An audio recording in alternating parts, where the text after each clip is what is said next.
Senator Bell. Senator McClellan. Senator McDougall. Senator Ruff. Senator Surville. Here. Mr. Chair, you have a quorum. Thank you, Hobie.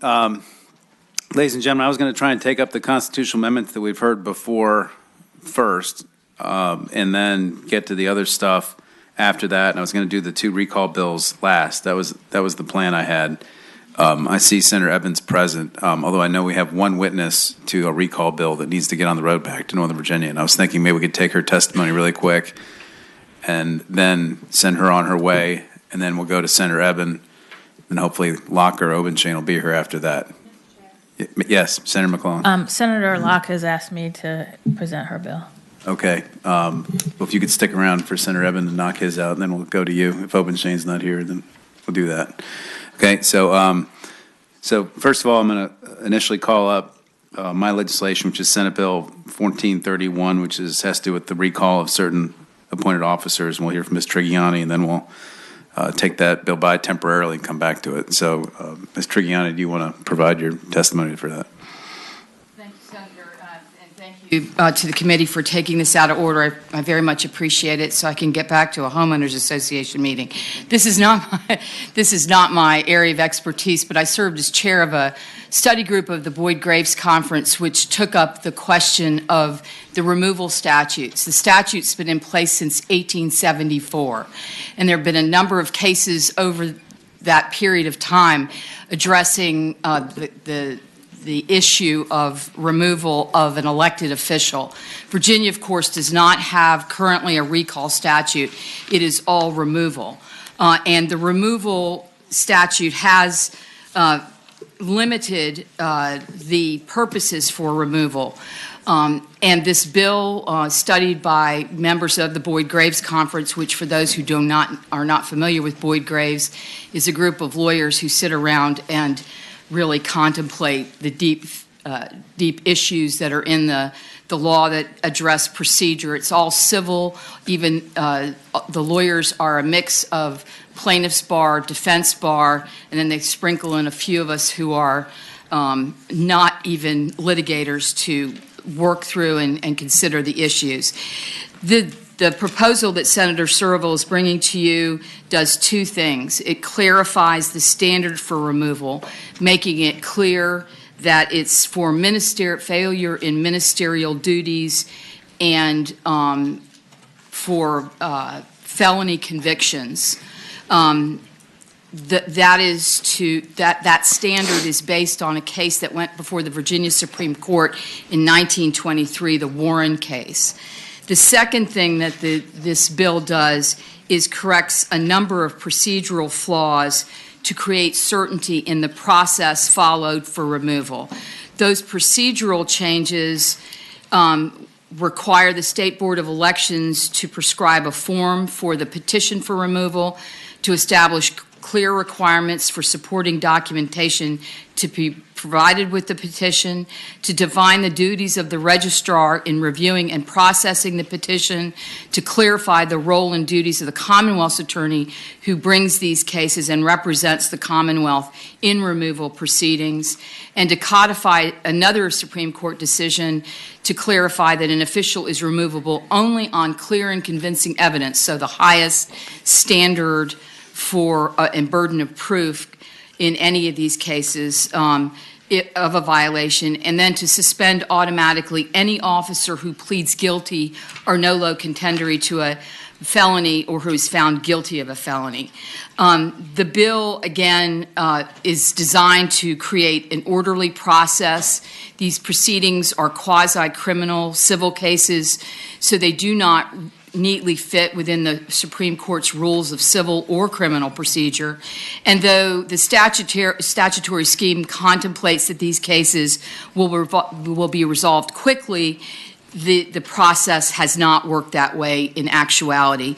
The code requires, for example, that these cases be tried in 10 days after filing, and that's just not happening. So the bill is intended to provide an orderly procedure for getting quickly to the merits of the cases, and also codifies, as I mentioned, at least 2, but more Supreme Court decisional law. The bill is not a substantive change.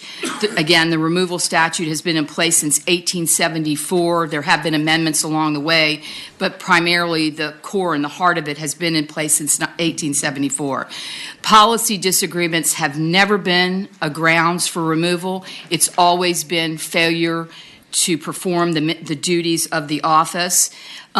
That kind of standard is probably more appropriate for a recall where there might be policy issues. That's not the case here.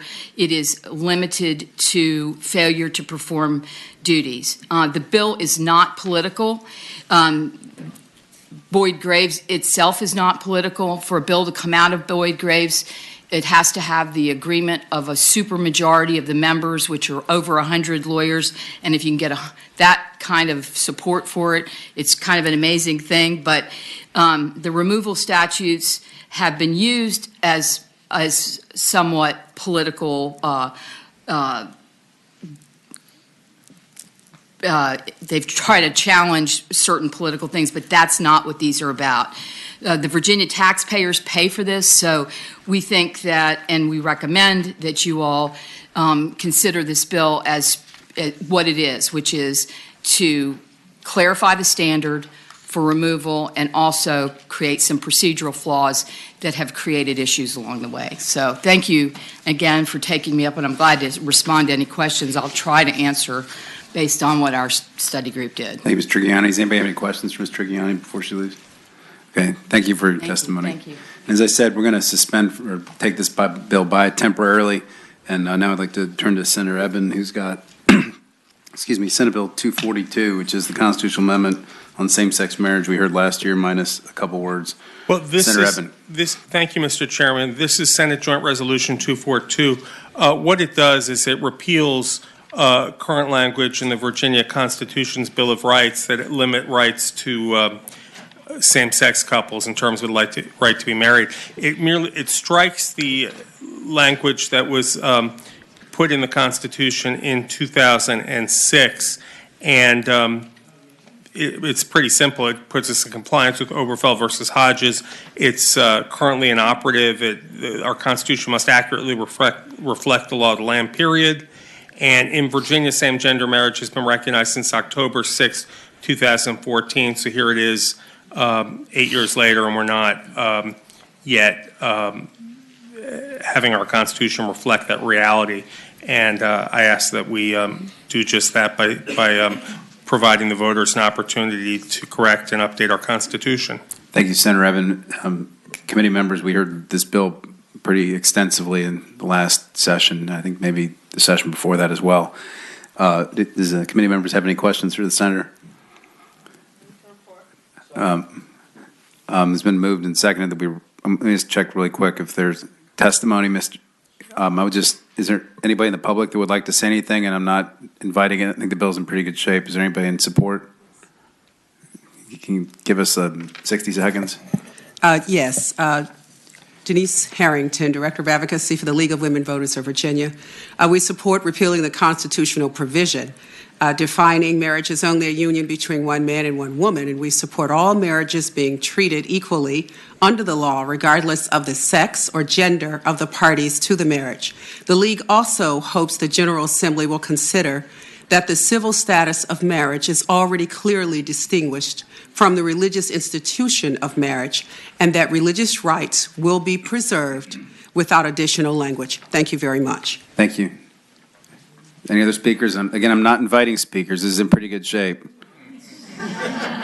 Okay, is there anybody opposed? 1 minute per speaker, please. Mr. Chairman, members of the subcommittee, Jeff Caruso with the Virginia Catholic Conference. I think you're familiar with our stance on this. We do continue to support the language that's currently in the Constitution. We do realize that it's a dormant provision due to the Obergefell decision.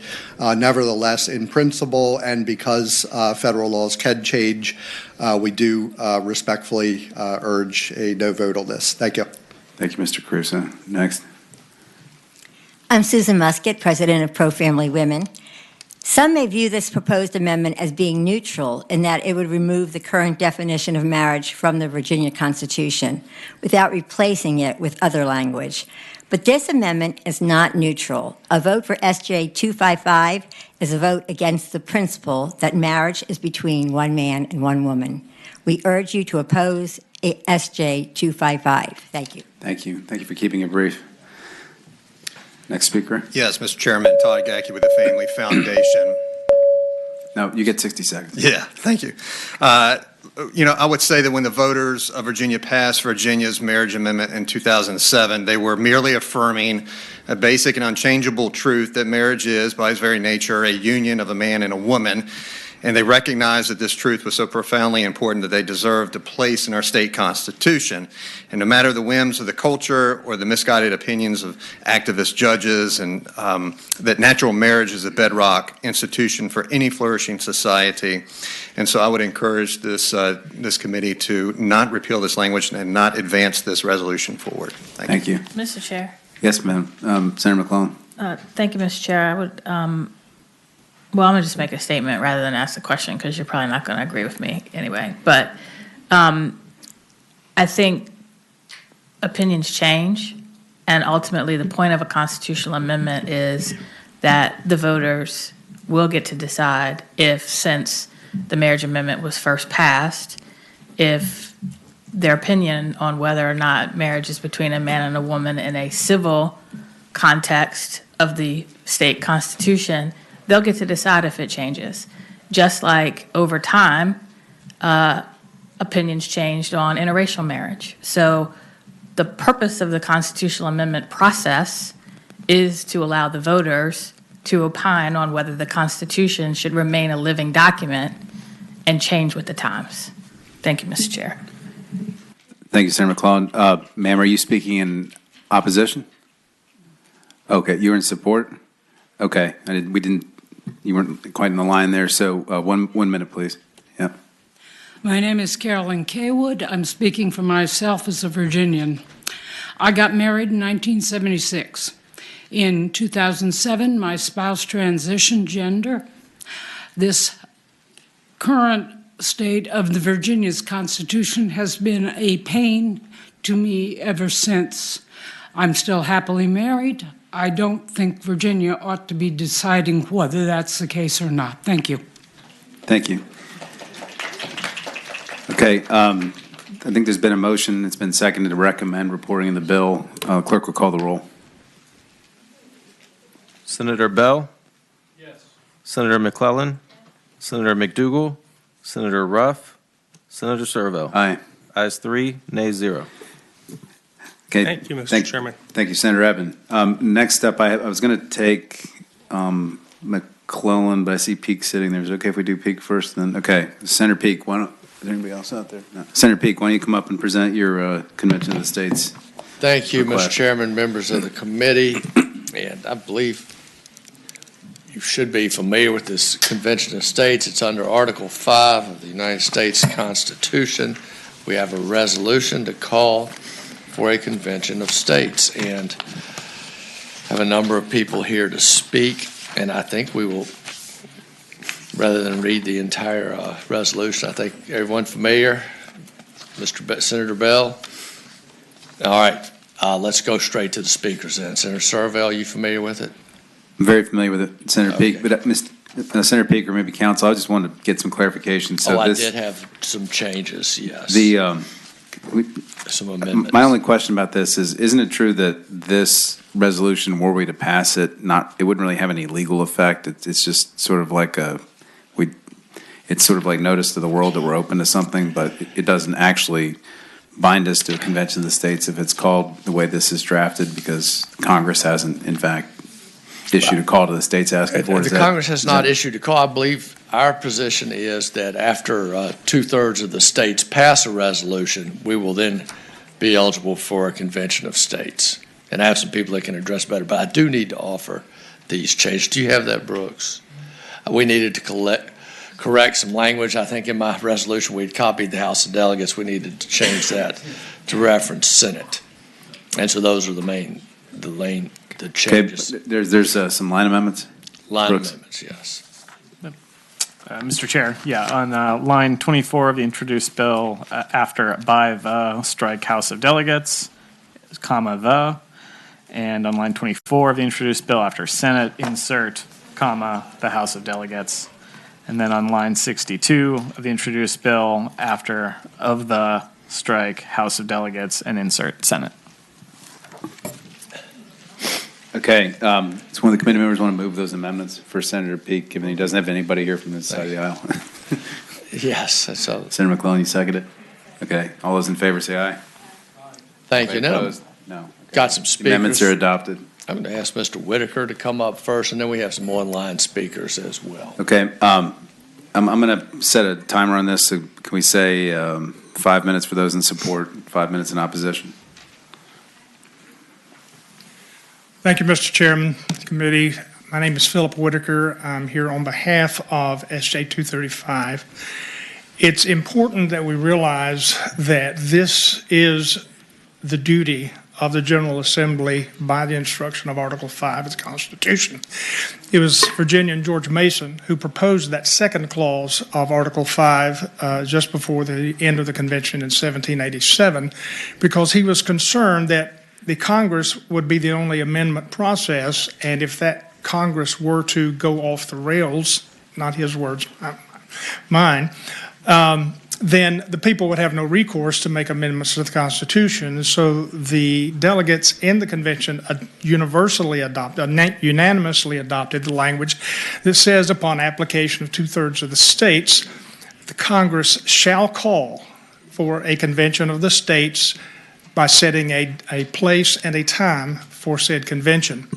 The founders made it clear, George Mason included in his letter to Adam Everett after the convention, in matter of the question of what's the difference between a constitutional convention and an amendment convention, he made it clear that these two are completely separate. There are a number of things in the way they're called and the way they're run that make them distinct.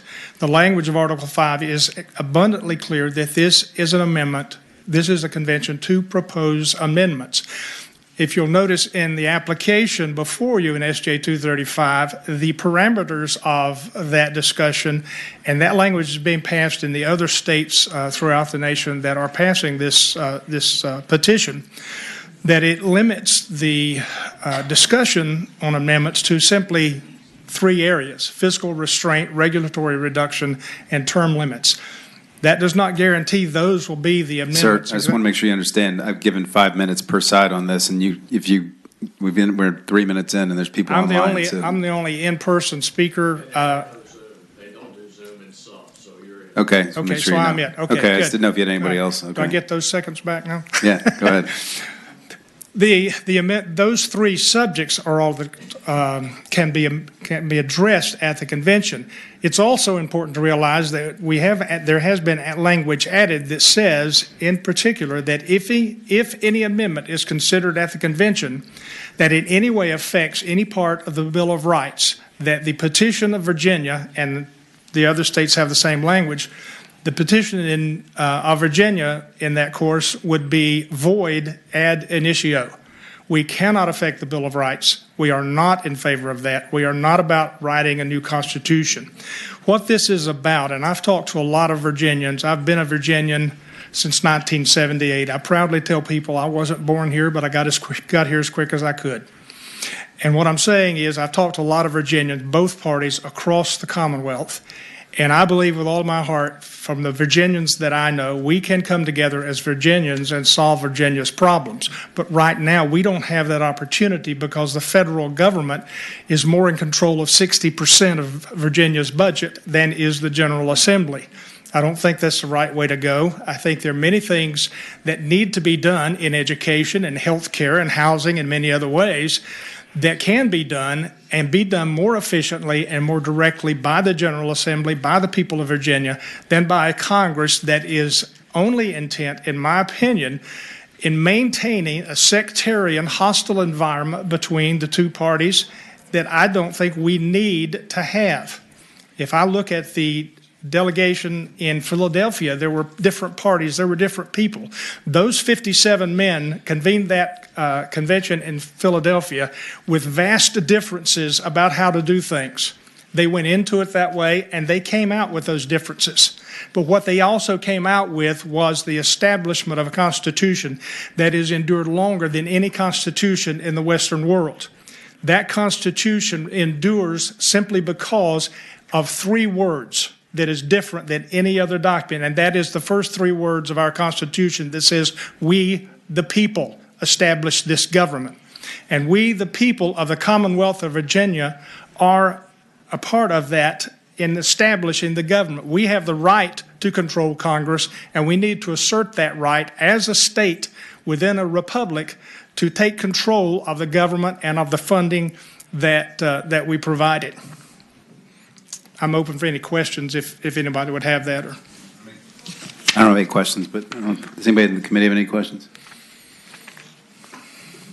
Sir, isn't it true that the convention called in Philadelphia was originally called to amend the Articles of Confederation and not to create a new constitution?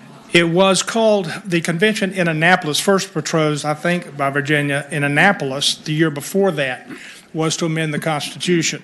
I read the commissions that were reissued by the General Assemblies to the delegates in Philadelphia, they were to provide for the exigencies of the Union, and that it did not specifically limit amending the articles because they had already ruled or felt among themselves when they got there that the articles would not be sufficient to the Union of its size and complexity. And so they voted to move on to a constitution.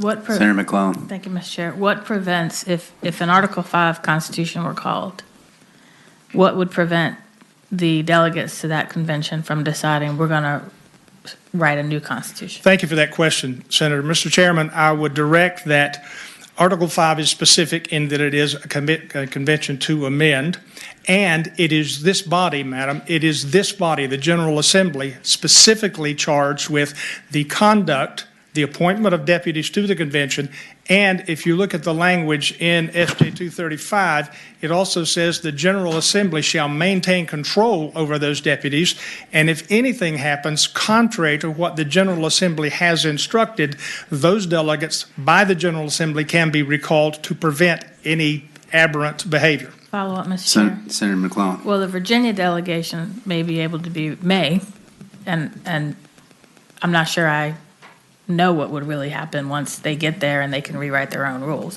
But for argument's sake, let's say the Virginia delegation could be recalled. If there are sufficient other delegates from other states, at least 2/3, who decide we're going to rewrite a constitution, and 2/3 of the states ratify that, even if Virginia didn't, we're stuck with a new constitution, aren't we? I understand that, but my point would be that the application that you see before you in this resolution is exactly the same language in every state that is considering it. So if Virginia's General Assembly is in control of their delegates, every state at the convention will also be in control of theirs. This cannot proceed to do anything but propose, and again, these are only proposed amendments. Those then, any voted out amendments have to be ratified by 38 states. As you suppose, it's not going to happen. Senator McClellan, any other questions? No. Okay. I think we have 15 seconds left on the timer for people in support. Are you in support, ma'am? No? Okay. All right. We'll reset the timer. Okay. All those opposed? Go for it. I'm Carrie Nunnally. Sorry. I'm with Citizens for Constitutional Government. I've been coming here since 2009 to warn you of the danger of opening up our law of the land to a convention. You've seen my and other groups' grassroots material in the past 4 or 5 decades. They're not as slick as this group, Convention of States, but we don't have their billionaire funding. We've just got our own time and wallets. We have been asking the questions that Convention of States cannot truthfully answer without harming their case. And we'd be happy to discuss that with you later, but I'll just give you a sampling. If Congress isn't obeying the Constitution we now have, what magical language will make them follow a different one? And why would Congress relinquish their necessary and proper power from Article 1, Section 8, last paragraph, as Convention of States claims, to such a dangerous undertaking? We must get the answers to these and other questions, not just plunge in without any safety, since a constitutional convention, which this would be, could not be stopped. Far better to use the 10th Amendment, which we have but could lose, like lots of other things, in a constitutional convention, such as Convention of States, where there's safety and predictability. Once we convene a constitutional convention, there is no safety or predictability. Anything can happen. Congress gets to select the delegates, unlike what Convention of States tells you, but they don't get to throw them out. The delegates can throw out the rules, no matter what Congress tells them. So there's some safety, and there's also much volatility and instability. What do you think that the now pretty much unaware masses would do if they found out that you applied for a constitutional convention? Wouldn't it be better to just get back to the business of this state? And I yield the rest of my time to, I guess, nobody. But There's one person behind you. Oh, good. In opposition? Oh, that's right. Love you guys. Thank you. Are you going to do a dance also when you're done? No. Singing is better. Okay. Honestly. Could you introduce yourself and say you're with, please? I'm sorry. Velma Denise Harrington, the League of Women Voters of Virginia. I'll just make it short and sweet. The League has been around for over 100 years, and simply we oppose this bill. Thank you. Thank you. Anybody else in opposition? Senator Peake, you want to say anything to wrap up? Or Mr. Chairman, is there anybody online? We don't do online and sub. I think that covers it, Mr. Chairman. It's an interesting proposal, and I like the three things that they proposed. Term limits, we need that. Balanced budget, we need that. I forget the third right now, but I ask that y'all pass it on to full committee. Thank you, Senator Peake. Senator Bell, do you have a motion? Or Senator McDougall? I can make a motion to move to report, but I don't know that I have a second. I don't think you do. Mr. Chairman, I going to, gently move to PBI this bill. Senator Bell moves to recommend PBIing the bill gently. Senator McClellan seconds that motion. The clerk will call the roll. Senator Bell. Yes. Senator McClellan. Yes, by proxy. Senator McDougall. No. Senator Ruff. Senator Servo. Yes. Ayes 3, noes 1. Thank you, Mr. Chairman. So the bill, we will recommend that bill be PBI'd Very gently in full committee next week. Thank you. All right. Thank you. Senator Obenshane, I think you had one we've heard before, so why don't we take you up? So Senate Joint Resolution 254. Mr. Chairman, members of the committee, this is the alternative authorizer for charter schools in the Commonwealth of Virginia.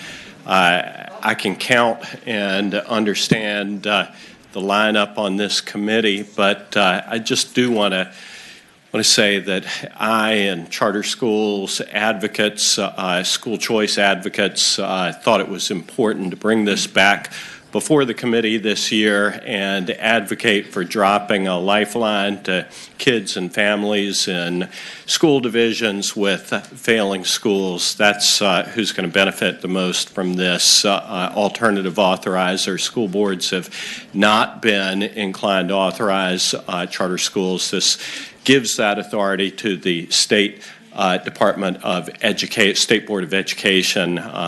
We are one of few states without an alternative authorizer. In order to do this, it would need to take place through a constitutional amendment. I will refrain from further advocacy. You have heard me expound at great length on the benefits of charter schools in the past. So with that, I would thank the committee for undertaking consideration of this once again. Thank you, Senator Obenshane. So basically the the short version is that our Constitution requires schools be administered by divisions, and there can't be, in order for there to be a charter school not authorized by locality, we'd have to create a new charter school division, and that's basically what this amendment would do. It creates an alternative authorizer, alternative to the local school division. That's correct. Right. Okay, and I think it's identical to the bill we heard last year. Is that right? It's identical to a bill you have heard before. Okay. I don't think that last year the committee undertook to consider constitutional amendments. Got it. Okay, do you have anybody who's going to testify in support? I'm sure that I have people who would, but given the late hour and the extent to which this has been debated, I would suggest that they hold their advocacy. Okay. In light of the senator's admonition, is there anybody that's going to testify in support of the bill? Okay. Anybody opposed? Put 5 minutes on it. Hopefully we won't need that. I was looking for Shane.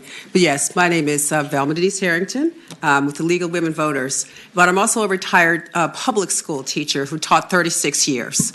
I'm speaking in opposition. The League of Women Voters opposes this bill because, again, at a time where students are trying to catch up and people are catching up in versus COVID, we believe that it should be evidence-based public schools that are able to catch up our students with reading specialists, et cetera, and support. So, long story short, we oppose this bill. Thank you very much. Just so we're clear, I think in terms of the opponents, I think you're in pretty good shape. You don't want to talk us out of.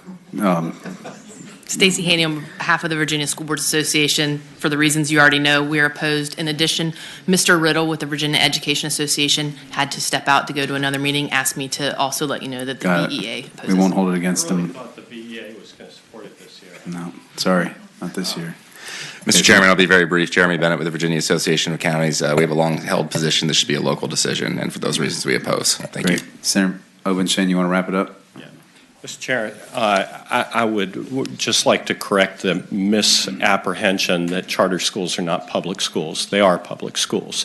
There are public schools everywhere across the country that they are created, and they are intended expressly to help children catch up, particularly in school divisions that have a history of not performing up to the standards that we expect. We expect world-class schools, and charter schools are going to raise the level of achievement, are going to make, frankly, public schools more competitive in the areas that need to be more competitive. So with that, I thank the committee for its consideration. Thank you, Senator. And just don't take our silence up here to be agreement. Is there a motion? to report. Okay. There's a motion to report by Senator McDougal. Senator Bell, you have a motion? Alternate motion, move to PBI. I will say this with great grace and gentleness.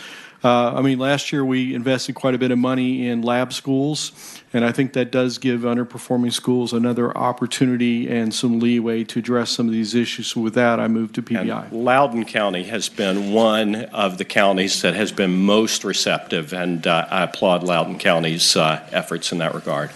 And we thank you for those applause. Senator Bell moves to recommend PBI in the bill. Senator McClellan seconds that motion. Clerk will call the roll. Senator Bell. Yes. Senator McClellan. Yes, by proxy. Senator McDougal. No. Senator Ruff. Senator Servo. Yes. Ayes 3, noes 1.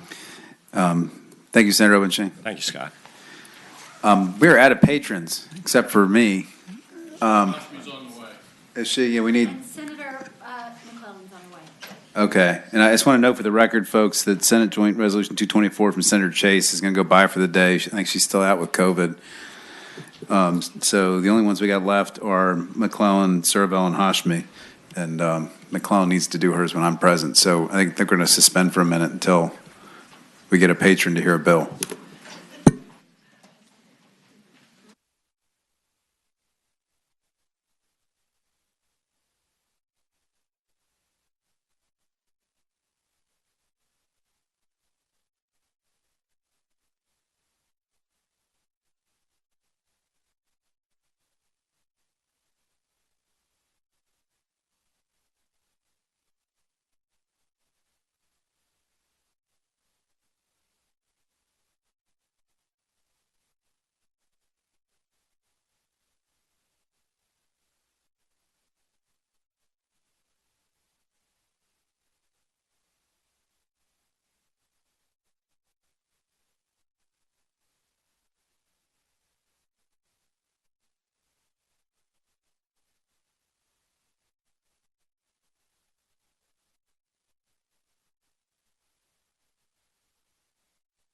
Committee will come to order.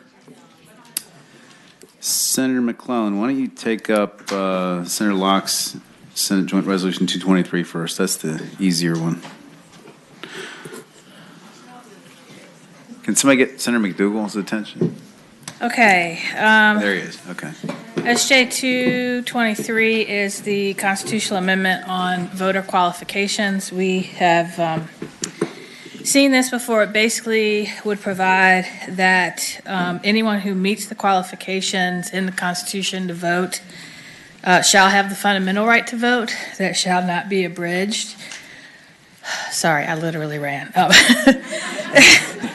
Except that anyone convicted of a felony cannot vote while they are incarcerated, but once they have served their term and are no longer incarcerated, their rights will be automatically restored. And once someone has been adjudicated to lack the capacity to understand the act of voting, they will not be able to vote until they have been adjudicated to be able to understand. So that's the bill. Thank you, Senator. And just so I think we are clear and the public's clear, this version is identical to the version which passed the Senate in 2020 and 2021, or 2020. Is that right? That is correct. As amended. Yeah. That is correct. Okay. It was Any filed questions? in 2020 too, but did not pass. Right. Any questions to committee members? Okay. All those in support of the bill. I'm going to put everybody on, a 5-minute timer. If you support the bill, come on up and tell us why. Bill's in pretty good shape, I think. Denise Harrington, Director of Advocacy, League of Women Voters of Virginia.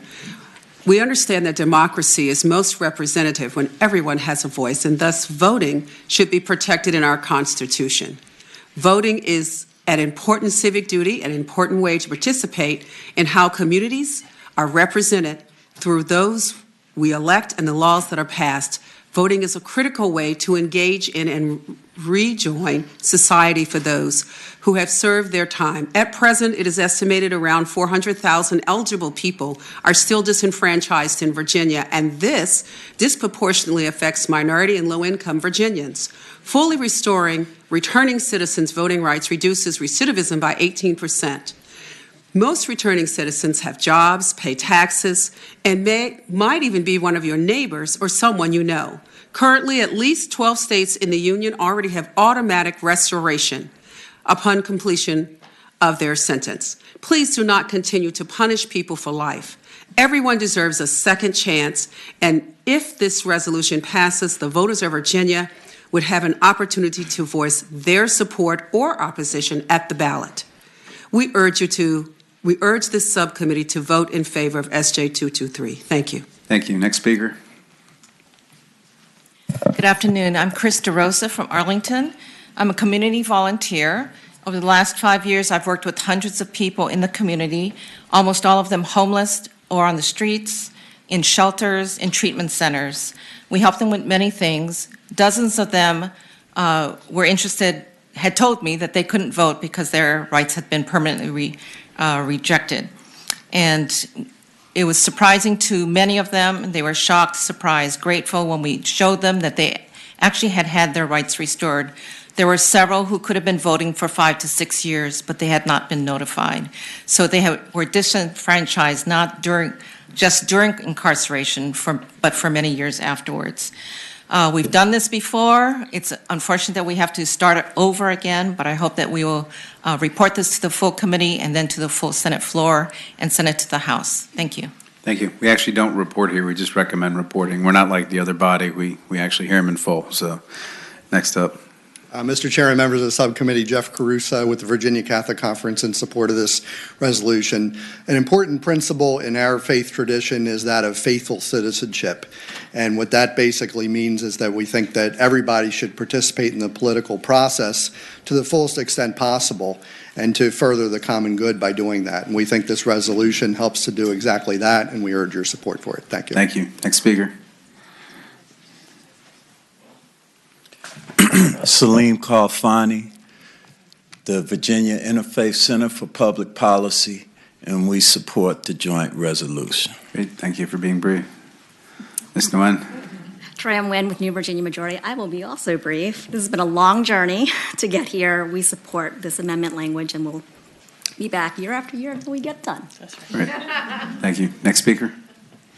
Hi, Brianna Diaz with the ACLU of Virginia. We support the resolution. Thank you. Thank you. Okay, let's reset the timer. Anybody in opposition to the bill? Okay, I don't see anybody in opposition to the bill. Is there a motion? Second. Okay, Senator Bell recommends reporting, seconds by Senator McClellan. Clerk will open the roll or call the roll. Senator Bell. Yes. Senator McClellan. Yes. Senator McDougal. Senator Ruff. Senator Servo. Aye. Ayes 3, noes 1. Thank you, Hobie. Thank you, Senator McClellan. Let's see, Senator McClellan, do you want to take up your reproductive freedom bill, or do you want to do Senator Hashmi's bill since she's here and not on the committee? Or did she go away? Is Hashmi back behind you? We can do whatever the chair wants, but there are a lot of people that have been waiting a long time. Senator Hashmi, you want to wait and watch the show, or do you need to be somewhere? Okay, sorry. She said before, right. Okay, so I guess we're going to hear Senate Joint Resolution 255, which is a fundamental right to reproductive freedom. Yes. So that's exactly what 255 is. As you know, 50 years ago, the Supreme Court in Roe versus Wade began a series of precedents that recognized a fundamental right to privacy and a right to abortion. And I'm blanking on the Griswold case, first began that with a case that dealt with the legality of contraception. We also have a long history of legislation and court cases around sterilization. With the Dobbs decision, the fundamental right to abortion has squarely been taken out of federal constitutional protection and put back in the hands of the states. The concurring opinion by Justice Thomas suggests that the Griswold case could meet the same fate. And again, who knows? We have continued to have legislation dealing with whether or not someone could be sterilized with or without their spouse's permission. And while the laws in Virginia right now are consistent with the federal legal precedents, we want to make sure that since we no longer have a federal right to reproductive freedom, that we have one in the state constitution.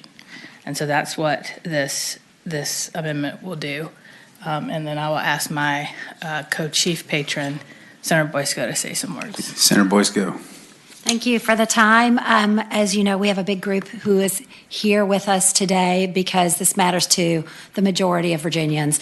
Over 70% of Virginians believe that a person should be able to make decisions for themselves about their reproductive decisions and keep legislators out of that. We also want to make sure that our healthcare providers are protected so that they can give us the best health care possible. Many people have spoken on this. I know, as I said, we have a huge crowd here because this is something that is so important to the men and women of Virginia, and we're looking forward to this debate and discussion.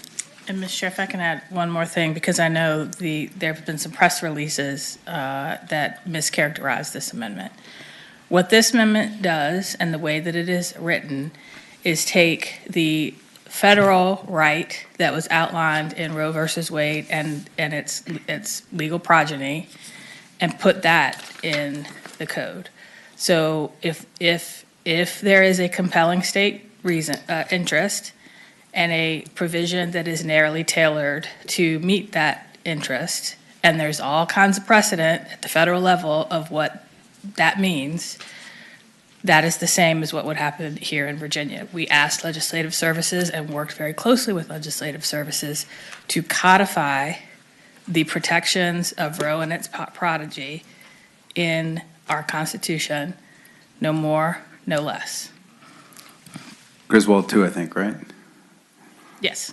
Okay, Griswold great. too. Thank you, Senators. So I'm going to put 5 minutes per side on this, and I know this is a big issue, a big deal to a lot of folks. It's pretty late, and we also have a couple more bills we got to get to before it turns into the witching hour. We try not to go past 6 o'clock usually, so I don't want anybody to be upset when I'm giving people a total of 5 minutes here, but we don't have a ton of time because of how late we got started today. So those in support, 5 minutes total, okay? So remember, you got a line of people behind you. Thank you. I'll talk really quick. My name is Debbie Churchman. I'm a member of the League of Women Voters of Virginia. I'm speaking to you today in support of SJ 255. Reproduction is a normal part of life, and the League believes that everyone should have access to affordable, quality health care, including birth control, and the privacy to make reproductive choices. Such choices should be made by the person considering whether or not to have a child, with guidance from their provider and trusted loved ones. Denying abortion access puts another financial burden largely on the backs of poor women. According to the Guttmacher Institute, 75% of abortion patients are poor or low income. If you make abortion illegal, it will not end abortion, it will end safe, legal abortion. People with privilege will continue to access safe abortions by traveling or moving to states that protect reproductive health care. Those who are very young, who are people of color, who are economically vulnerable, who are transgender, they will be the hardest hit and the most at risk. We urge you to keep abortion safe and legal by voting yes on this proposed amendment. Thank you. Thank you. Next speaker. Thank you, Mr. Chairman. My name is Lexi White. I'm the Policy Director with Repro Rising Virginia, and I'm also here representing the Virginia Reproductive Equity Alliance. I testify in support of the constitutional amendment for reproductive freedom, SJ 255, because it's an urgent time to enshrine reproductive freedom as a fundamental right in the highest legally binding document of the Commonwealth. In a post-Roe America, Virginia is currently a place where abortion remains legal, but not explicitly protected or even fully accessible. Without explicitly protecting access to abortion health care and all pregnancy-related care in our Constitution, Virginia remains a state where the status of abortion rights and access and reproductive health care more broadly are precarious. In order to secure Virginia as a state that both values and protects freedom to make reproductive decisions, we need a constitutional amendment that establishes the fundamental right to reproductive freedom, including abortion care without interference, establishes the right to make decisions about all matters related to pregnancy without discrimination, protects against the criminalization of pregnancy status and outcomes, and protects against the punishment of providers and those assisting standard reproductive health care. This constitutional amendment does just this. Politicians should never interfere with medical care and providers who use by any means to safeguard a pregnant person's health and future fertility with the consent of the pregnant individual. We need elected leaders to honor reproductive decisions and all their complexity and recognize that pregnancy decision-making and outcomes are medical matters, committing to not subjecting pregnant people and those who assist them with care to criminal or civil sanctions. Thank you. Thank you. Folks, just keep an eye on the timer. We're down to minute 40. Mine short. I'm Teresa Kelly. I'm from Powhatan, Virginia. Women like me who had to make a decision years ago would not be allowed to with some of the bills that have been proposed in the Senate and the House. So I ask you please to approve this to go to full committee. Thank you. Thank you. Next speaker. Good evening. I'm Aya Johnson. I'm coming to you from the Richmond Reproductive Freedom Project, which is an abortion fund here in Virginia. I'm an abortion doula and birth doula as well, and also a member of the Virginia Reproductive Equity Alliance. As an abortion funder, we've been funding abortions here in Virginia since 2003. So one of the things I think is really important to consider around the constitutional amendment is the stability that it will offer Virginians and the stability that physicians will be able to invest in the services that they offer, improve the level of care. Also that our callers will also have the stability of not caring who is in power this particular legislative season in order to determine what their health care options are. And so with but like Senator McCullen said, because of the history of bodily autonomy legislation that we've had here in Virginia, we owe it to Virginians to right those wrongs and to be a leader in the South. Thank you. Next speaker. Thank you, Mr. Chair. My name is Kenya Haro Perez, and I'm here on behalf of the Latina Institute for Reproductive Justice. I simply just want to say that we support this bill overwhelmingly, and I just want to leave off with saying that historically marginalized groups like Latinas will benefit most from this, as they have experienced disproportionate access even when we had the option for choice. So thank you so much. Thank you. Last speaker. Okay, thumbs up. That's your speech. Okay, all the opponents. Let's reset the timer.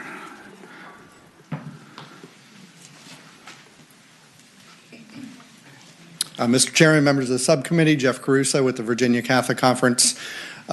This is a sweeping proposal that would seem to nullify the few protections that we currently have for the unborn in our books. Particularly concerned about the impact this would seem to have on our parental consent law, and even possibly on restrictions that we currently have against state funding of abortion. Most taxpayers do not want to pay for abortion. Polling has consistently shown that.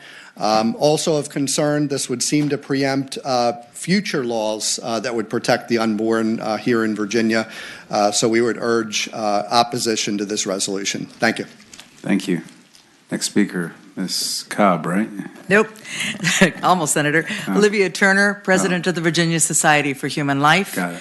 Non-sectarian organization that opposes the amendment, not because we're concerned about the aspects of the resolution of that the amendment might affect other reproductive health issues. It's not our issue. That's entirely up to a personal decision, birth control, etc. What we are concerned about is exactly what we've just heard, that in other states that have passed amendments similar to the one that's before you, we have seen the inability of states to pass even moderate, rational, reasonable protections that would, for instance, expand information for women about the extensive free to them health care services that are available throughout the Virginia Commonwealth. We would also not be able to, as has been presented, potentially have restrictions on taxpayer funding for abortion. Again, recent polls, as we've been hearing about polls today from our senators, we've been hearing also from the Marist poll and from a poll taken here in Virginia that rational pro-life laws that do restrict taxpayer funding, that do provide greater information to women about help that's available, are all considered acceptable and desirable for the overwhelmingly 70 to 79% of the American public. So in fact, passing a resolution as broad as this one and as undefined as this amendment actually is, would perhaps create an obstacle course for us to pass any kind of reasonable bill in the future. Americans, Virginians in particular, do support rational laws that do protect abortion, particularly after the babies can feel pain in the womb and after we understand what human life really is about. I am a woman who's had an abortion. I stand here speaking alongside my sisters here tonight who've had abortions, and I believe that women deserve better answers than abortion, and I do want us to have freedom. I want us to have the freedom to make full decisions with accurate information, which we don't have currently right now in Virginia. Thank you very much, Senators. Thanks for your testimony. Next speaker. I'm Susan Musket with Pro Family Women, and we strongly oppose SJ 255. We oppose it because this constitutional amendment, its potential impact that it would have on Virginia's current law requiring parental consent for a minor's abortion. Polls have consistently shown that the majority of Americans support parental consent for a minor's abortion. The latest Gallup poll in 2011 showed 71% support. Here in Virginia, parental rights in general have dominated the news for the past year and a half. Parents are tired of being kept in the dark about what is happening with their own children. We urge you to oppose SJ 255. Thank you. Next speaker, last speaker, looks like. Yes, Mr. Chairman, Todd Gackey with the Family Foundation, and I will be brief that we are in opposition to this resolution, which would amend the Constitution if approved to allow for virtually unlimited right to an abortion in the Constitution. And I would just say that last week legislation was voted against in a Senate subcommittee that would have provided some parameters around abortion.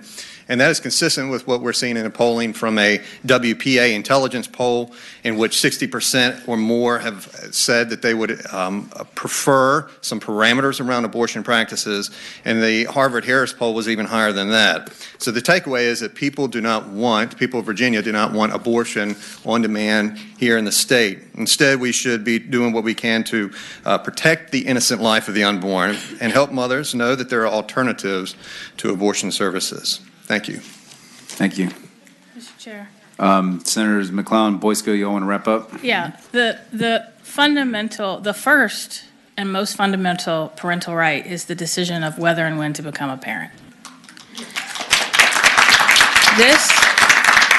This constitutional amendment, we worked very closely with Meg Lamb and Legislative Services for months and said, we want to take the pre-Dobbs constitutional parameters and apply them to Virginia's Constitution. And we want to do it in a way that maintains the status quo, if that is what the voters, through the political process, post-constitutional amendment, want. Meg Lamb worked very closely with us on this legislation and said the status quo of Virginia's current laws would remain constitutional under this amendment. Most of what you've heard from the opponents on abortion on demand or eliminating any restrictions is simply false and fear-mongering. That is not what this amendment will do. It will maintain the status quo pre the Dobbs decision, but enshrine that in the state constitution. And here's what it will do. It will establish the right to make decisions about all matters related to pregnancy without discrimination. It will protect against the criminalization of pregnancy status and outcomes. It will protect against punishment of providers and those assisting standard reproductive health care. This is a thoughtful and important step when we don't have the protection at the federal level any longer. As Senator McClellan has said earlier today, our generation will be the first to lose a constitutional right. And we think that's important. Thank you. Mr. Chairman. Thank you, Senator. Yes, Senator Bell. I thank the patrons for bringing this bill forward, and I'm proud to be a co-patron on it, and I move to recommend reporting. Second. There's been a motion to recommend reporting the bill, and it's been seconded by Senator McClellan. Clerk will open the roll. Senator Bell. Yes. Senator McClellan. Yes. Senator McDougal. Senator Ruff. Senator Surville. Aye. Ayes 3, noes 1. Thank you, Senators McClellan and Boysko. Now, you want to have Senator Hashmi? yeah, let's knock out Hashmi and then come back to you. All right, Senate Joint Resolution 247, Senator Hashmi, Constitutional Amendment about low-income affordable housing property taxes. Yes. Thank you, Mr. Chair, and thank you to the members of the committee. This is a constitutional amendment that seeks to amend the Constitution of Virginia by providing that the General Assembly would authorize any county, city, town, or regional government to provide for the exemption or partial exemption from local real property taxation. This is such a critical concern, as I think you know in your own districts that you represent, but certainly for Richmond City. We have seen City of Richmond and other Virginia local governments have been experiencing escalating real estate tax assessments and neighborhood gentrification. And this is an effort to provide targeted property tax relief to help those who are most impacted by and the least able to afford tax hikes. As I can share as an example, in Richmond's historically black neighborhoods in South Richmond, districts that I represent, we've seen large assessment increases over the past few years. Some values have risen by more than 30%. The Virginia Statewide Housing Study, just released last year, recommended, among other things, giving localities more tools and voluntary options to reduce the tax burdens on its citizens. And so this would be a really important effort to help us make housing remain affordable, particularly for those communities that face the greatest challenges. And if you will permit, we have someone from the City of Richmond who would like to address this issue. Great. Thank you, Senator Hashmi. I just want to make sure we're clear in council. You can clarify that, or correct me if I'm wrong, but basically with this, right now under our Constitution, all taxation of all real estate has to be uniform between commercial and residential unless it fits within one of the exemptions in the Constitution, and this would create a new exemption, right? Mr. Chair, that's correct. Okay, and then in addition to that, this constitutional language is not self-executing. In other words, the local government could not use this authority unless we passed another law after the Constitution got amended, authorizing it under the terms and conditions that we saw fit, right? Mr. Chair, that is correct. Okay, great. And you have somebody from Richmond here? Yep. Okay. All right, welcome to the committee. Welcome. Afternoon, Senator, Mr. Chairman. My name is Lincoln Saunders. I have the honor of serving as the Chief Administrative Officer for the City of Richmond. First of all, on behalf of Mayor Stoney, I want to thank Senator Hosmy for bringing forward this legislation that is one of the city's top legislative priorities. I'm going to try and spare you the longer version of my remarks and kind of just jump to the point, which is, as a city, we are proud that Richmond is inviting new residents to come and move into our city. We're excited about opportunities to welcome new businesses and corporate partners like CoStar, adding to both the economic opportunities for both new and current residents. But as we are excited with our growth, we want to ensure that our growth is to the benefit and not the expense of displacing our long-term residents. We want to grow, and particularly in our economically challenged areas, which is where we are seeing tremendous growth and tremendous rising in home values and assessments. And that this legislation or this, by passage and subsequent legislation would enable us to cap the real estate tax paid by long-term homeowners with limited means, making it easier for our residents to stay in their homes, knowing their annual tax property payment would be at a reliable rate that remains within their means. This predictability is important for individuals with fixed incomes, like many of our senior citizens.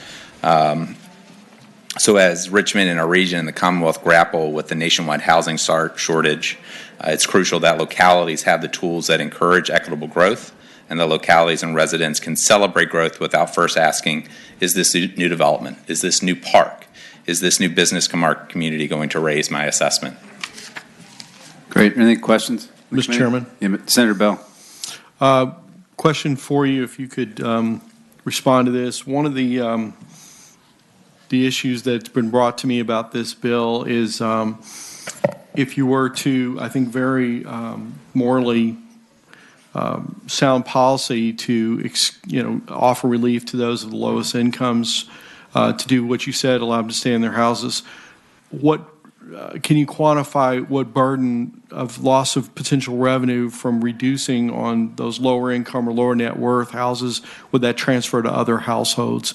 Many of whom feel that they're already struggling, and now they would get a different additional tax to make up for what someone else would no longer pay. I would say that we keep in mind that I believe that the way the legislation is crafted or the way it would be intended would be that you essentially would be enable a family that has either demonstrated need but also particularly has shown long-term ownership of that home to maintain a level tax payment rather than see it rise with assessments. We have seen across the city where, particularly in areas that for a long time haven't seen economic investment and growth, assessments rising 20, 40% or more and perhaps greater over the course of several years. That type of growth is not something we're going to see on a citywide basis. So while one neighborhood, a household might see 20, 40% growth, as a city, we may only be seeing 2, 3, 4% growth in total revenue. So what we are trying to encourage is that through new growth, new development, attracting businesses and investment, the incremental revenue that the city needs in order to maintain operations and continue to invest in our own workforce and their healthcare, et cetera, would be captured from the growth from new development rather than trying to forgive my language here, but squeeze the last penny out of every existing resident.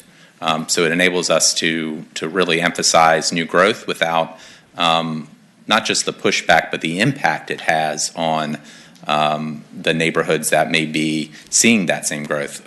Just for one quick example, but as a city, we invested in purchasing land and creating 5 new open and green spaces in some of our more economically challenged areas. The first thing we saw happen was both private sector investment and essentially purchasing up many of the home properties that were in that area and around the market.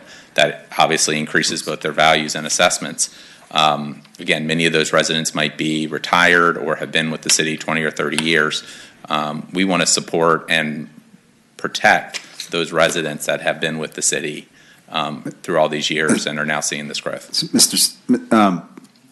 Saunders, I just want to make sure we're clear, though. This constitutional language simply is very broad and authorizing language. You all might have a specific program in mind, but it's up to the legislature to pass a law after this that gives you whatever authority you might have. And there's also other localities in Virginia that might use this in a completely different fashion. So the city of Richmond isn't the only one that this.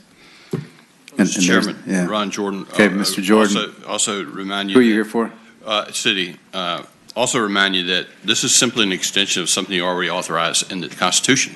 You already allowed these type exemptions for people over 65 and the disabled. This is a natural extension of that to capture those, as Mr. Saunders described, really the working poor who own their houses and have lived in them for a long time. Mr. Chairman. Thank you, Senator McDougall. I understand that, but I guess that is an assumption that this language doesn't bear that out. I mean, I realize that we would have to pass other legislation and there would be parameters, but the language of this is focused solely on that is occupied, the sole dwelling, and a person of low income or low financial worth. So it doesn't talk about the value of the properties increasing, any of that. So even though y'all might have some very positive intended uses for this, there are some other uses that could be not as positive, and you could have situations where people might have low income because they're not working, but their value of their property could be very high. And so I don't want us to look at the language that's before us is not a panacea, and the reason that we currently have uniformity in that, and then we say if you're of a certain age or a certain situation like being disabled or military veteran, because those are quantifiable. This is going to allow jurisdictions to have wide ranges of property values and property taxes being paid. So people living next door could be paying different taxes, not the same. And I have some real concerns about that. Mr. Chairman. Go ahead, Mr. Jordan. Mr. Chairman, Senator McDougall, I'd respond to you. And that's exactly why the General Assembly would establish the parameters, just like they've done for 65 and older and disabled in general law. Thank you, Mr. Jordan. Senator House, we got anybody else? No? Well, we haven't got to support or oppose yet. No, you're good? Okay. So why don't we put a 5-minute timer on this one for those in support? Hello, my name is Kristen Vinagro, and I'm the Director of Communications with Richmond Metropolitan Habitat for Humanity, and we are in support of SJ 247. At Richmond Habitat, we empower families to achieve the dream of affordable homeownership. We provide 0% interest mortgages, and we cap their monthly mortgage payments at 25% of their monthly income. One piece that we cannot control, however, is their real estate taxes. Over the past few years, many of our homeowners have seen significant increases in their monthly real estate tax payments. One example we pulled recently was from a homeowner. She's a single mother to 3 children. She's seen her property value increase by $99,000 over the past 6 years. That increase equates to an additional $99 per month in real estate taxes, which is $1,188 annually. For a homeowner that's living on a fixed income, an additional $99 a month can be really devastating to their monthly budget. While this is just one example, there are thousands and thousands of homeowners across the state who have lived in neighborhoods for generations who are struggling to remain in their homes because of this cost burden. This constitutional amendment would be a vital tool that would prevent displacement and would help to keep the cost of homeownership affordable. We sincerely hope that you will support it. Thank you. Thank you. Next witness. Mr. Chair, members of the subcommittee, I'm Isabel McLean with Housing Opportunities Made Equal of Virginia, and I'm also speaking on behalf of the Virginia Poverty Law Center. We support this bill. We all know that property taxes are significantly increasing across the Commonwealth, not just in Richmond, but everywhere. And as a result, many homeowners are experiencing even higher housing cost burdens and a greater risk of losing their homes. We think this is important because it just gives localities an option, another tool that will be like a scalpel when approaching the issue of raising property taxes rather than a hammer.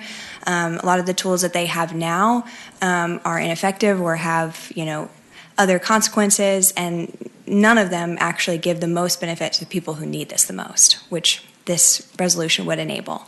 So we ask for your support overall. We think it will prevent displacement and better enable homeowners to pass on their home and their wealth to their family members. Thank you. Thank you. Anybody else in support? Is there anybody opposed to the bill? Senator McDougal. And I think this is probably for Lincoln or Ron, the question, or Senator Hashmi. My understanding right now with real estate taxes, if the real estate assessment goes up, increases, the locality is required to publish what the normalized real estate rate is, and then there has to be some action by the locality to leave the rate at the same level or to reduce it so it would not go up. So the locality does have a tool to deal with this today. Is my understanding accurate? Mr. Saunders? I would say it's a bit of a math problem. When we see an assessment rise by, I'll just give an example, a $250,000 home, we see the assessment rise 20% to $300,000.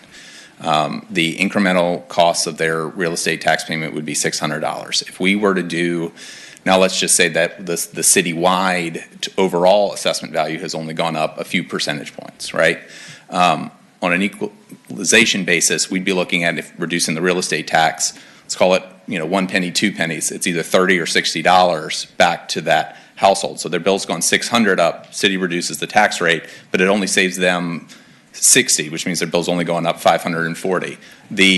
Essentially, the fact that assessments are growing so much, particularly in our most challenged communities, implies why we need something that can be more targeted and specific in how we provide that relief rather than the across-the-board rate. Mr. Chair.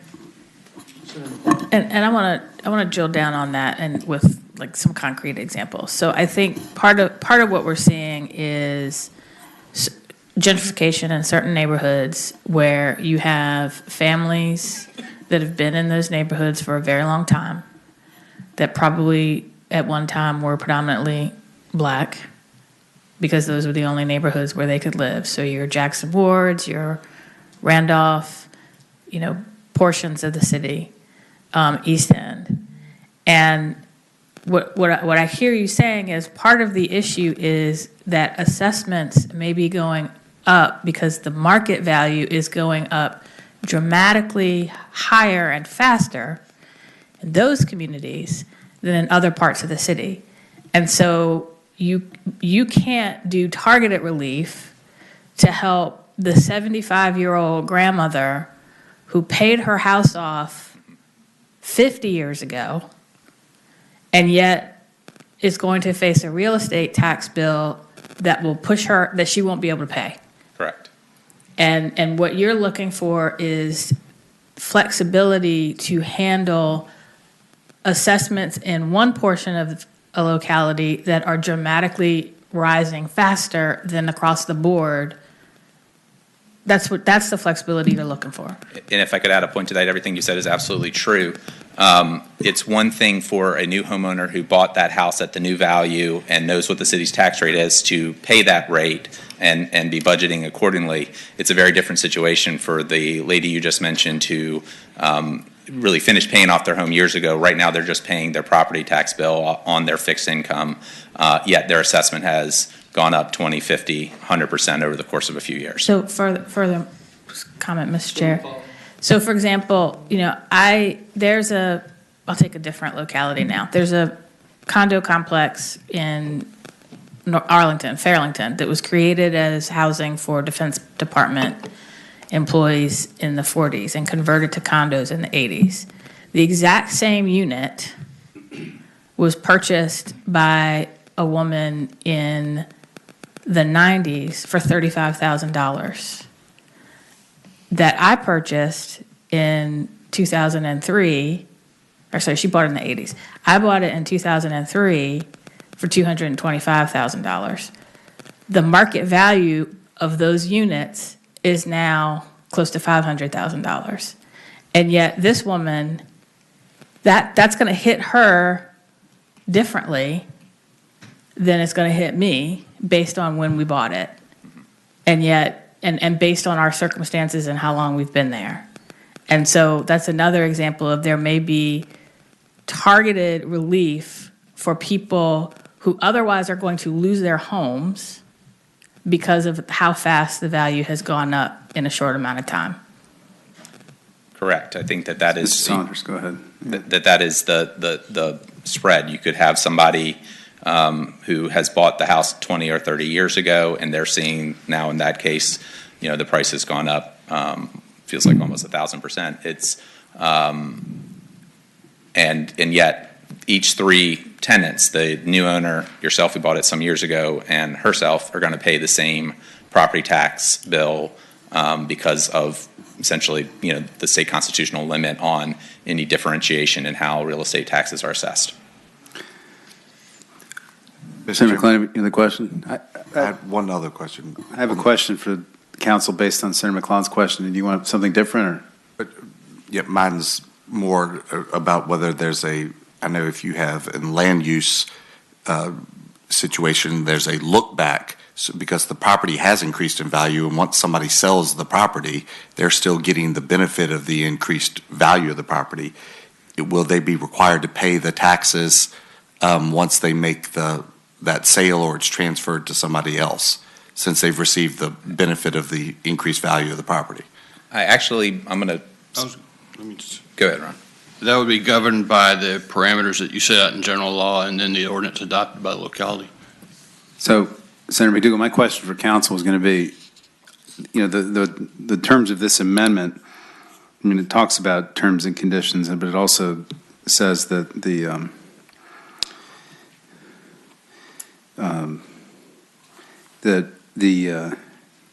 exemption has to be for persons of low income or low financial worth. Could part of a statutory authorizing scheme, could one of the variables in that also be if a property has increased in value by, for example, a certain quantum or a certain percentage over a short period of time in terms of their eligibility? In other words, could their eligibility be partly a function of the property value rocketing up and them being low income, or can under this it can only because they're low income? Mr. Chairman, because it's a constitutional amendment, it's fairly broad. So if the General Assembly were to interpret that kind of rise in value as falling under someone who's low income, so you're low income or low net worth because your net worth is below your house's value or something like that, then yeah, that could be permissible. Mr. Chairman, one more question for council, Senator Bell. But wouldn't you agree that because this amendment authorizes such conditions as prescribed, that language would authorize a locality to attach other conditions to eligibility beyond just the person's net worth or their income? At least the court could hang their hat on that. Mr. Chairman, yes, I would agree. Okay, Senator Bell, you had a question? Mr. Chairman, I was just going to add that I think I was going down the same path you were thought-wise, that I think that would allow greater attachment since it's listed as an or, meaning income or net worth, and the house itself could go up in value substantially to change that calculation. The other side of it, I would see if someone's financial situation would change, then perhaps it could be reevaluated, particularly on the income side going forward. I think it's an area of concern, but I think the goodness of where you're getting at is there. I mean, my concern, and this would be a local issue, but it would probably need it to be looked at on a pretty regular basis, almost like tax assessments when they're redone. Right. Are there any other questions from the committee? There's nobody has to testify. I would just say, Senator Hashmi, I think what the concern you're probably going to run into, and I'm going to support this, is that the reason we have the equal taxation language in there is so that our localities can't succumb to political temptation and try to really focus the tax burden on a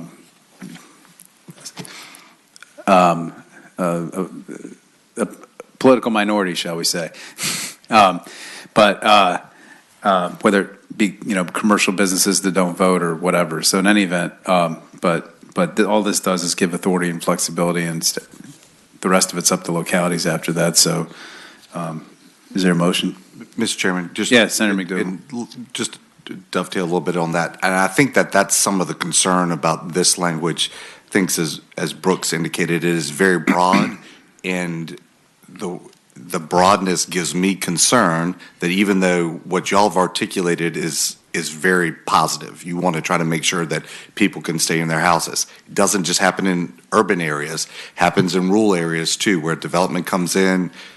My family's farm got condemned by interstate, and it changed the value and it changed where they could live. So it does happen, and people sell their farms all the time to solar facilities or others as a result of that. But it also creates a lot of opportunities for what Senator Servell talked about, is if the openness is wide open and the parameters that I see here don't give me enough comfort that it couldn't be used for some nefarious direction, and a political minority, whichever side of the fence you are, could be on the losing end of that. So I'm going to vote no today, but hope that as this goes through the process, we continue to have some conversations. Is there a way to deal with that? I don't have the idea right now, so I'm not telling you I do, but I understand the problem and do think it's worth trying to solve. Okay, thank you, Senator McDougal. Anybody else? No? Okay, so anybody have a motion? I'm going to move the report. Okay. Recommend remove. Right, Senator Bell recommends reporting the bill, seconded by Senator McClellan. Clerk will call the roll. Senator Bell. Yes. Senator McClellan. Senator McDougal. Gentleman. Senator Ruff. Senator Servell. Aye. Ayes 3, noes 1. Thank you, Senator Hashmi. See you in full committee. Thank you. Okay, so the last two bills we have to do with, my bill has to do with removal of local government officials. Senator McClellan's bill has to do with the recall of elected officials. Flip side is the same thing. It's the same thing.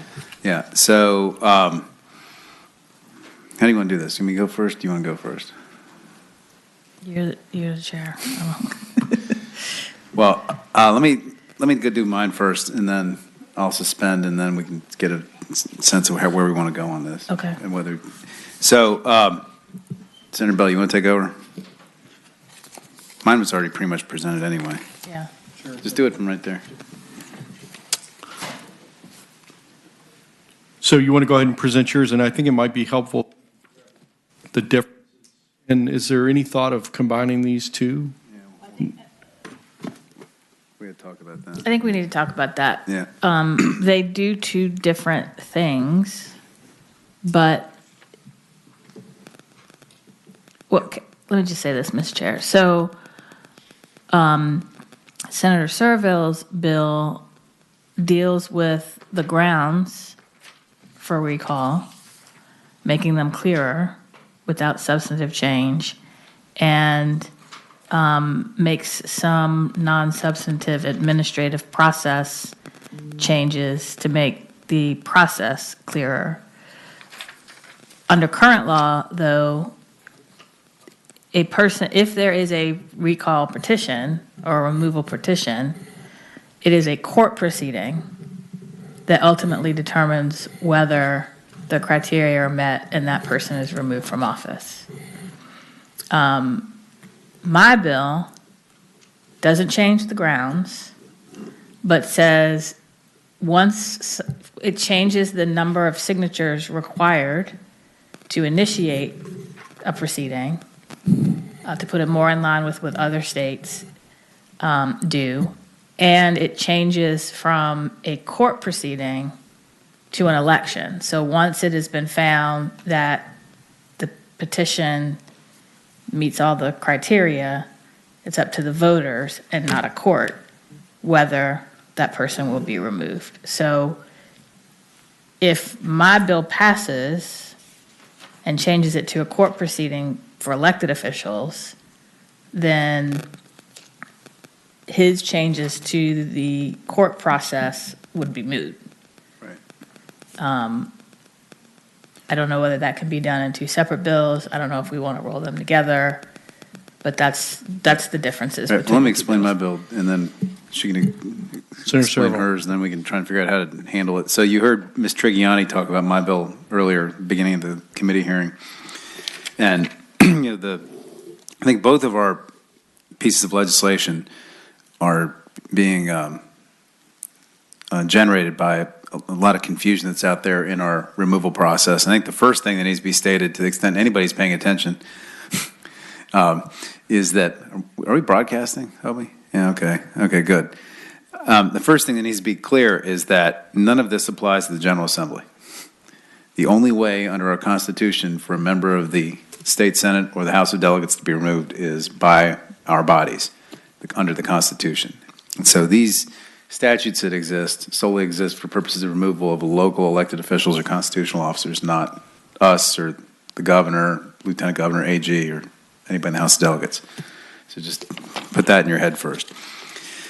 Secondly, if you look at the recall statute, you heard what Ms. Trigiani said earlier. The mission of the Boyd Graves Group was to try to basically just confirm what existing law is, both statutory and common law, in several cases that have been decided, and they hope to sort of push that into the code and make the code clearer so we have less confusion. So the main most important thrust, I think, of the Boyd Graves bill is the language that's on line 18 and then line 48. And if you read that, existing law talks about for neglect of duty. And the way the Supreme Court interpreted that back in, I think she said 1920, what was it? 1920-something, 1923 in the Warren case, was that referenced a ministerial duty and not a duty that required any discretion. And for the one person who's here is not a lawyer, what that means is a ministerial duty is something that's pretty simple and clear that you have to do, like, maybe show up in session and vote or something like that. Whereas a lot of the recall petitions that were getting filed were being filed for disagreements over policy. And the Supreme Court in 1920-something said that's not a ground for removing somebody from office. That type of disagreement is not a ground. And so this clarifies that by saying it has to be a ministerial duty of the office. A question, do we define misuse of the office anywhere, or is that in the code defined somewhere? What is misuse of the office? That's not defined in the code, and I'm not sure if any of the cases they gave me have ever interpreted that. There's been talk in here, there's a perjury case. That's obviously a conviction of a felony. I'm not sure if the Supreme Court has ever defined what misuse of the office is. But counsel, do you have any thoughts? Yeah, it is. Yeah. Yeah, because I was just trying to read through this and it seemed like if there's confusion there, that could cause problems. Well, just point out, Senator Bell, really quick before the council answers, that it currently says misuse of office, and this would change it to say misuse of the office, which I think actually makes the meaning a little more clear, I think. But council, what do you? Mr. Chair, Senator Bell, I agree with the chair that, and Ms. Trigiani, that this is a very old statute, so most of the defining has been done through common law. and not in the statute. So there are no explicit definitions of these terms. You're going to have to look to case law to find out what these things mean. And Senator Bell, I would also just note that it also clarifies that it's incompetence in performance of the duties of the office and not just incompetence in the performance of duties. I think all that, the intent of all that is just to make it clear we're talking about sort of routine ministerial responsibilities and not like, I didn't like a bill, your vote on some bill, or I didn't like how you put too much money in the teacher salaries this year or something like that. So that's the first set of changes. And then the second set of changes, I think, were intended to clarify the process for removal. So it creates a standard removal petition by the State Board of Elections. It creates clear procedures for review of the petition. And then it clarifies the Commonwealth Attorney's review and how all that process works. I guess Ms. Trigiani noted that the current law requires a hearing within 10 days, and that's virtually impossible to happen and hasn't been happening, and so it cleans that up some.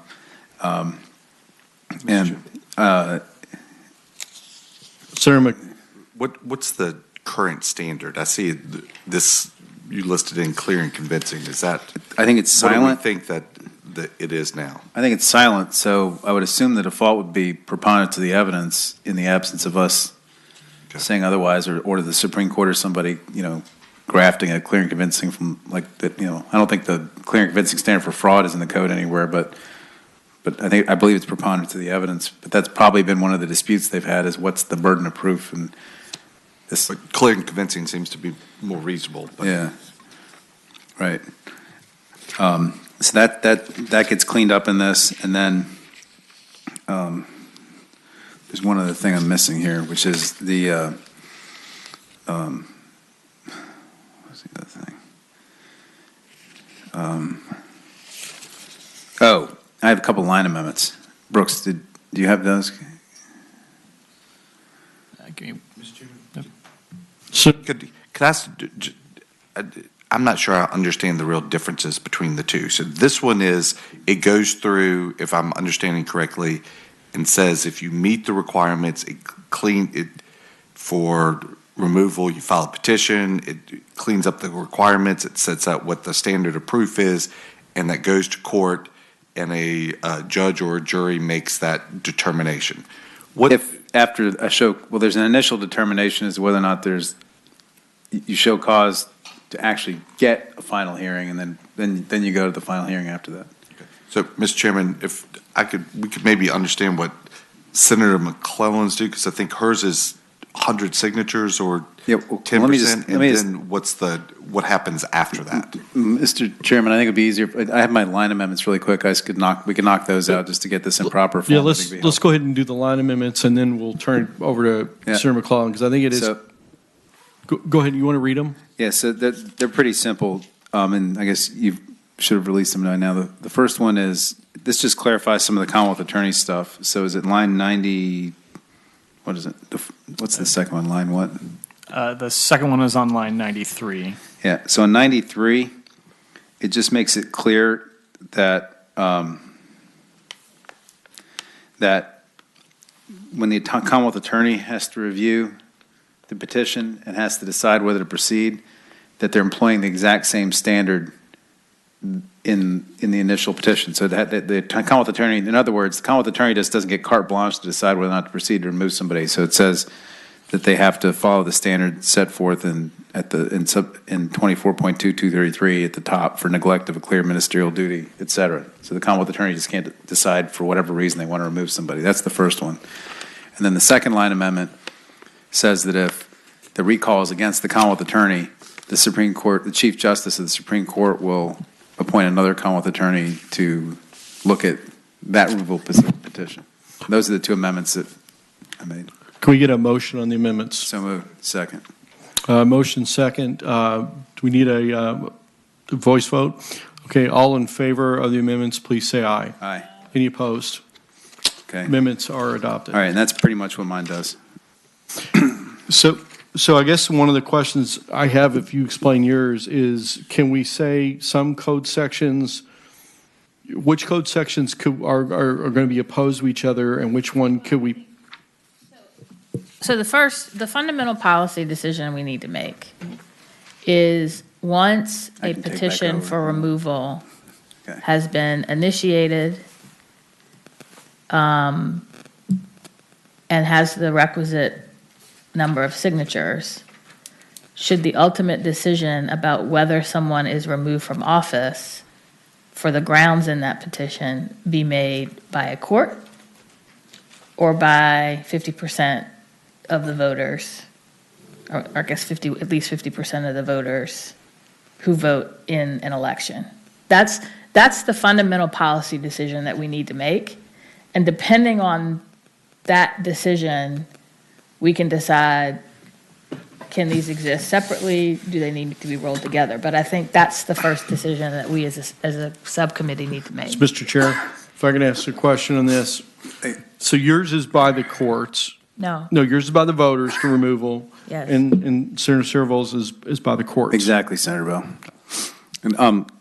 And members of the committee, I just also want to note, I just got phoned by a friend, Senator McDougall, who noted that the clear and convincing standard was actually adopted by the Supreme Court in Towns versus Virginia State Board of Elections, a 2020 case, so that's not, the Boyd Graves Commission wasn't exercising their discretion there, they're just codifying a case.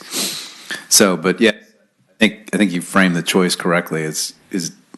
Do we want to have a recall election, or do we want to? And the way when Boyd Graves looked at this, because last year I had a bill that did some version of all of this, and everyone agreed that the process as it is today is confusing, not particularly transparent, and needs to be reformed. Boyd Graves did not want to make the ultimate decision, should it be a court or an election. So they didn't deal with that piece of my bill from last year. Senator McClellan, I think there's actually two policy choices wrapped up in this, right? Because the processes we have here don't change until after the show cause hearing, right? It's like you have to go in front of a judge to determine that there's proper cause. And then there's either a full hearing. My bill is a full hearing in front of a judge, or in yours, you go to election, right? Yeah. But the other substantive difference is that if you're in front of a judge, the judge still has to find evidence consistent with misuse of office, misuse of the office, violation of ministerial duty, neglect of office, all that. But on yours, it's just up to the voters, and there's no, you're not subject to that standard anymore. So it's a little different. Right. And Senator, I'm not sure, I haven't looked at yours, but is the standard in your show cause proceeding also they have to prove by clear and convincing evidence that something has occurred, or is it just probable cause, or what? Well, I think actually the way it's written, it would be the registrar would determine whether the recall petition is sufficient. But I think I suspect if probably would make sense that we have a show cause hearing in front of a judge to determine has what you've alleged, does it meet one of the criteria for removing someone? And so we could kind of take that preliminary hearing piece of your bill, and then once that's met, decide, do we want a judge or a jury to figure it out, or the voters? So it's still the ultimate policy decision on this. Mr. Chairman, Senator Bell, do we have anybody here who's going to speak to either one of these before we make because I think we're going to have to make, we could do some of the issues of show cause and other things and decide, the commonalities or but then I think we're ultimately going to have to make that policy decision. Okay, there is a hand, so at least we have somebody who wants to speak to these. Could they speak before we make that decision? Yeah. That's what I'm recommending, Mr. Chairman. All right. Mr. Link, you want to tell us about Boyd Graves? Mr. Chairman, members of the committee, Eric Link speaking on behalf of the Boyd Graves Conference. Would just remind the committee that the bill that Senator Surville is advancing is a recommendation of the conference. We have no opinion regarding Senator McClellan's bill. We know. Okay. Thank you, Mr. Chair, members of the committee. I'm Holly Hazard. I'm here on behalf of For Public Education, which is an advocacy group supporting public education in Virginia. No elected official should be subjected to a political witch hunt for simply doing their job. Elected school board members in Fairfax County have been seriously damaged financially and emotionally by the extreme abuse of recall legislation as written. The recall petitions filed have not been successful, but they don't need to be successful to win. The abuse of this process has had an extremely corrosive effect on our ability to attract competent, passionate candidates for these elected positions, already underpaid and subjected to extreme emotion and a lack of civility in the regular course of their duties. And so we would support any legislation that would strengthen the recall process and ensure that people are not being punished for simply doing their jobs. Thank you, Ms. Hazard. Anybody else? Wow, for something that's generated so much interest, I'm surprised there's Well, not I mean, more people here. I had worked on this with the Grassroots Coalition, who I think might have been here earlier, but I think they trust me to, I mean, at the end of the day, we are trying to make the process more transparent, more democratic with a small d, and less likely to be used for harassment. So I think I can speak on their behalf that as long as what ultimately comes out of this subcommittee does that, they would be comfortable. Mr. Chairman, I mean, trying to Senator Bell. fuse these two together, and hopefully Senator McDougal can help lawyer this up to bridge this. I mean, here's kind of where I'm thinking. I like the procedure stuff in Senator Saraville's bill as a complaint would start bubbling through the system.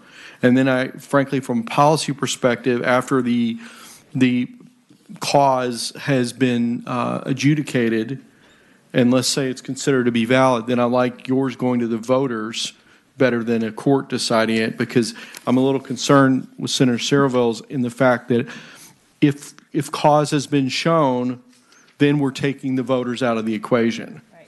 And I have just a fundamental issue, because the voters elected this official, and I'm just questioning myself from a policy standpoint to take them out of the equation. So I don't know if you could respond to that, but that's kind of my concern. I like the first part that cleans it up in Senator Saraville's, but I like the part that puts the voters in at the second part. Mr. Chairman. Senator McDougal. But if you do that, then you're going to have a part where somebody files a petition. Probable cause is, I always tell my clients, it's a 35 to 40% chance. It's defined as more likely than not. It's very low level.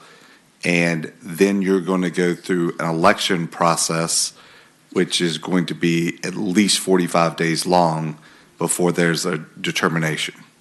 So if you want to talk about whether that's going to achieve the goal, I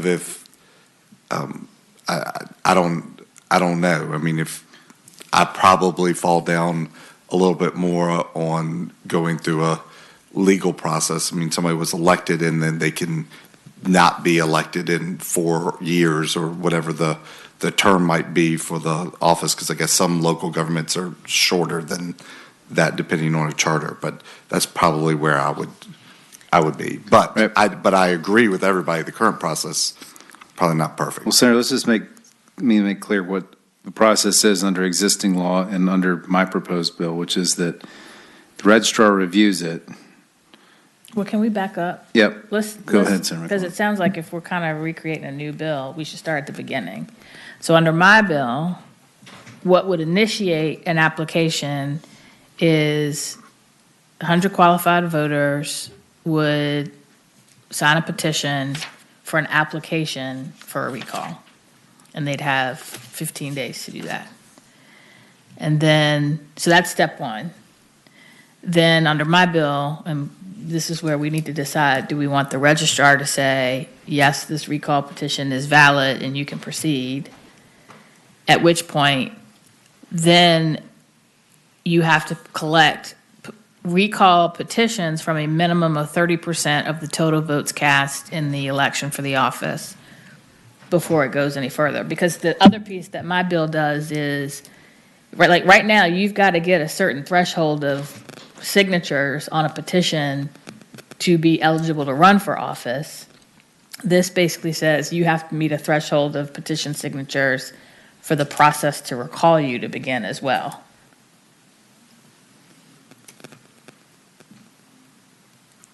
Okay. In other words, yours requires a lot more signatures than mine does. To kick it off, yes. Right. That was another difference, though. Like it's been spotlighted yet. Mr. Chairman, Senator Bell. I mean, I think both of these are good, and clearly this scenario needs cleanup. I'm a little concerned that we're doing a bit of a Frankenstein here. I think we should consider maybe having the two of you work to see what we can do to combine this so we're not doing it on the dais, and then move forward without a recommendation to the full committee once you've had a chance to try to come up with something. Because at this point, I'm a little concerned that we might be making not so great decisions with how to best merge this.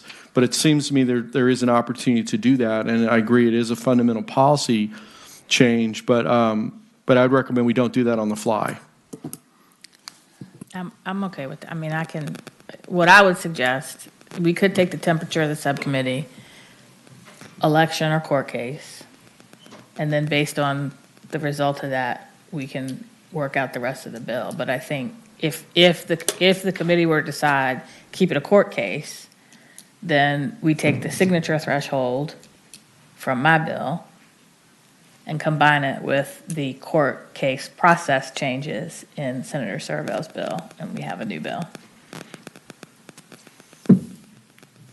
Kind of, what's your, Senator Silver, what's your thoughts on the idea of why you envision going to the courts? Were you thinking that would be a cleaner process versus just? That's where it is now. Yeah, what's your thoughts on either putting back to the voters or staying in the courts, I guess is the fundamental question. The bill that I'm carrying was simply intended to codify existing statutes as interpreted by the Supreme Court so that when voters are reading this, they're not thinking it means something different than it does. And so my legislation that I'm carrying on behalf of Boyd Graves was not intended to change anything. So Senator McClellan's going further than that, right? So I have personal opinions about changing things and all that, but mine was sort of intended as like a cleanup bill, right? Or cleanup clarifying bill from the beginning. So, which I think the thought is that this area needs to be cleaned up because of a lot of confusion and it would help avoid a lot of headaches. Getting into policy changes, I think, obviously creates more risk for the bill through the process is my guess, but, so what? That's why we're here. So. What do you think of the idea of the two of you of us? No, I'm happy to do that. Working? I'm happy to work with, been working with Senator McClellan since 1994 or something. So happy to keep working with her on this. We just haven't had a chance to really sit down and talk about this in earnest, I think. And it sounds like Senator McDougal has some ideas too. Well, I don't necessarily mind opening it up.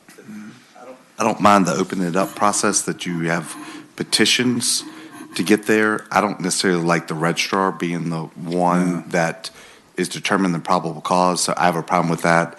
I think if you have a 45-day election process that goes through, if you want to talk about harassing people, that's a really good way to do it. And then the conversation is not on what the issue was that got the petition. It's on whatever other issue you want it to be, because anything is on the table. So for me personally, I would prefer Surville's ending of the bill. I'm a little agnostic about the beginning of it. Can I just say, beginning of the process? Well, Senator, let me just also note that you keep saying probable cause, and that probably comes from me. But the existing standard simply just says that the Commonwealth Attorney shall review the petition and determine if valid grounds exist. It doesn't say probable cause or anything. It just leaves it in the discretion of the Commonwealth Attorney, and which I took to mean probable cause because that's the standard they usually use to make their decisions. But it could be reasonable articulable suspicion, which is a lot lower standard to get there. No court's ever decided what standard the Commonwealth Attorney is supposed to use, which is why my bill didn't change it. So anyway, okay. Well, I think we have some direction. It sounds like Senator McClellan and I need to meet and come up with a hybrid by next Tuesday and then present everybody, and we'll just, what, Brooks, you look like you're groaning. You all right? Next Monday.